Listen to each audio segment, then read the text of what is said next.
false and lie. When spirits begin to speak to man, care should be taken not to believe them, for most everything they say is made up by them, and they lie. And if man listens and believes, they insist and in various ways deceive and seduce. Despite such contradiction, Swedenborg's influence has been great, impacting churches, and with them the ancient orders of Freemasonry.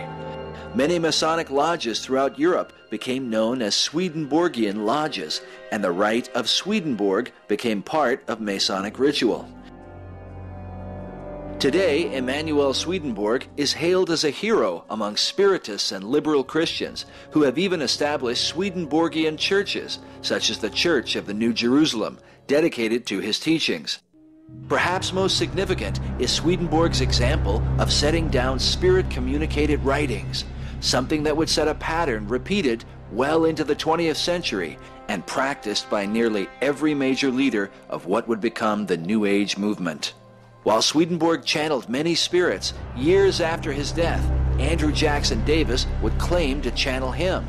Supposedly, whilst in a trance, Davis acted as the medium through whom Swedenborg was able to resume his work by dictating various philosophical books, in one of which, published in 1847, he predicted the advent of spiritualism.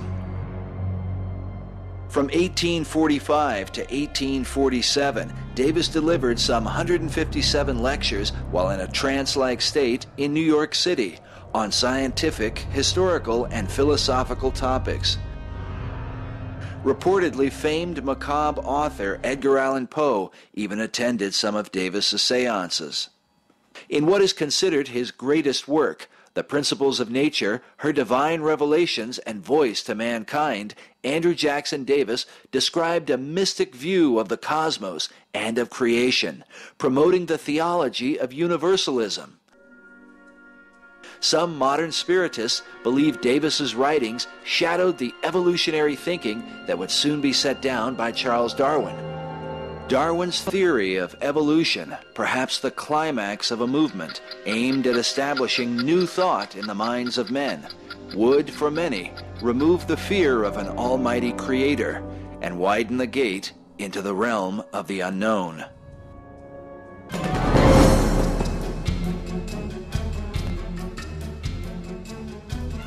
Through the 19th and 20th centuries, Western culture has been overwhelmed by a fascination with spirit communication and paranormal phenomenon.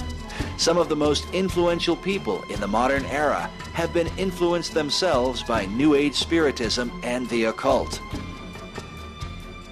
From Mary Todd Lincoln, the wife of Abraham Lincoln, who held seances in the White House to communicate with her son Willie, who had died at a young age, to Hillary Rodham Clinton, who supposedly contacted the ghost of Eleanor Roosevelt with New Age psychic Jean Dixon.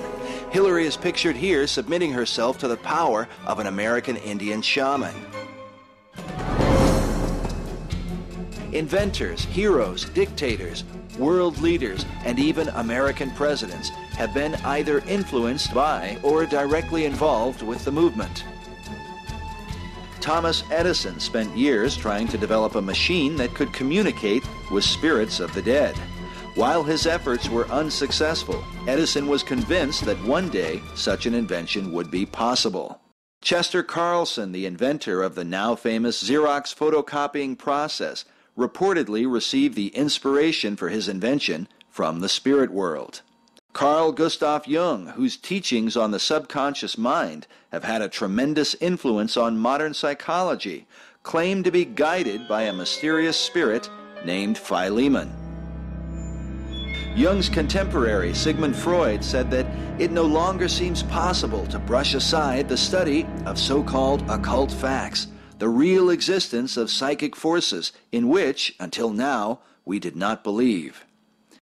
Commenting on his own experiences with powers unknown, Dr. Andrea Puharich wrote, "I am personally convinced that superior beings from other spaces and other times have initiated a renewed dialogue with humanity. While I do not doubt their existence," he said, "I do not know what their goals are with respect to humankind." Some argue that the goals of these beings were partly witnessed during the Second World War. Adolf Hitler was greatly influenced by spiritual forces, an influence that seemed to shape his horrific Nazi movement.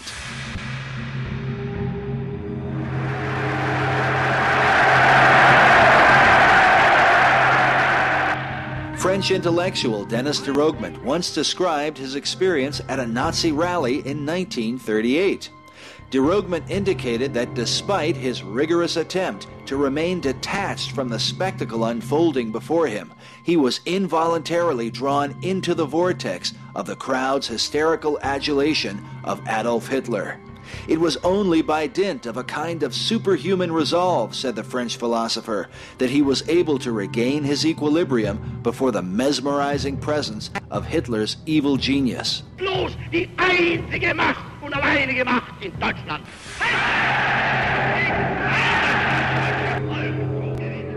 Reportedly, Diderot said of Hitler that some people believe, from having experienced in his presence a feeling of horror and an impression of supernatural power, that he is the seat of thrones, dominions, and powers, by which St. Paul meant those hierarchical spirits which can descend into any ordinary mortal and occupy him like a garrison. What I am saying would be the cheapest form of romantic nonsense were it not that what has been established by this man, or rather through him, is a reality that is one of the wonders of the century. Hitler's training as a spiritual mystic came through a secret order known as the Tool Society, an occult organization. Though the cause of such societies may vary, the same occult principles can be found in the Brotherhood of the Masonic Orders, whose members have included some of the most powerful political leaders of the 20th century.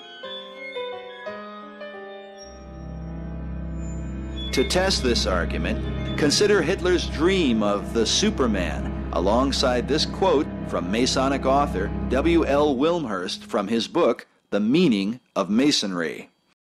He writes, "This, the evolution of man into Superman, was always the purpose of the ancient mysteries, the religion of Masonry.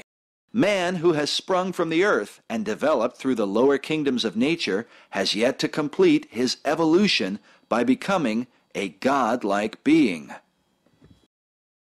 Wilmshurst provides a clue, revealing that while the modern Spiritist movement is often referred to as a new discovery, its origins date back centuries to the subterranean levels of the ancient world, to a time when spirit communication was considered commonplace among men, and was at the very heart of the ancient mystery religion. But with this ancient practice also comes ancient warnings found in the writings of the Old Testament. Author Dave Hunt comments on the book of Isaiah. Isaiah 8:20. Why do you turn to spirits that peep and mutter, these wizards, the spirits of the dead? I mean, Aunt Jane wasn't too bright when she was alive, but now that she's on the other side, she seems to be a fountainhead of wisdom. That doesn't make too much sense. Where did she get this from, and how do you know you're even talking to Aunt Jane? Some of them claim, they've all got their spirit guides or whatever, and they don't know who these creatures are that are talking to them and through them. You go to a psychic, a medium, and for example, Bishop James Pike, California Episcopalian bishop, went to a medium. Well, his son had committed suicide, and he was in his son's apartment in London. And some things would move around. He'd come back from being out, and there's some postcards in a certain pattern, and with messages and so forth. And he began to think that his son, Jim Jr., was trying to communicate with him. So he went to Anna Twigg, a famous psychic there in London. And what do you know? She goes into a trance. And, the prophets in the Bible don't go into a trance. They don't get into an altered state and then something takes over. God speaks through them. Never do they do that. But anyway, she goes into a trance, and wow, it sounds like his son's voice, Jim Jr., speaking through her. And he says things that only he and his son would know. She couldn't possibly know. This has happened multiple times. So that convinces him it must really be his son. Yeah, but what does his son say? You see, we go by what, in part, there are many ways of analyzing them, but in part we go by what do they say? Well, first thing his son Jim says,